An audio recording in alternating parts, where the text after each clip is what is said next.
ให้มันได้ใจเมียมักให้เฮ็ดเวียกกลางคืน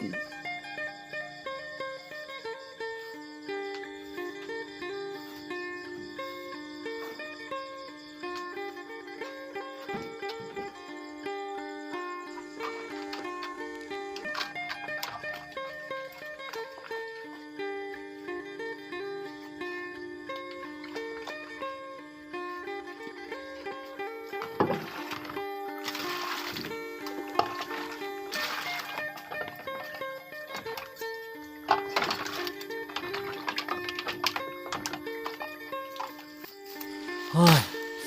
เมื่อยทั้งฮ้อนเฮ็ดเวียกหมดคืนบ่ได้อยู่บ่ได้นอนเมียนี่ก็จักว่าจะได้เวียกสิเฮ็ดกลางเว้นก็ว่าบ่อยากให้เฮ็ดแต่กลางคืนตายที่เฮาแนวนี้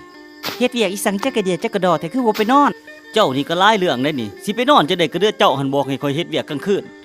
ข่อยก็เฮ็ดเวียกกลางคืนตามใจเจ้าบอกนี่แหละนี่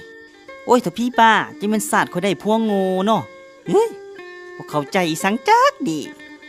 จักสิข่อยเฮ็ดจังได๋แหละเฮ็ดจังได๋ก็บ่ถูกใจจักดีเวียกกลางคืนก็เฮ็ดแล้วเวียกกลางเว้นก็เฮ็ดแล้วสิเอาส่ำใดอีคนเฮานี่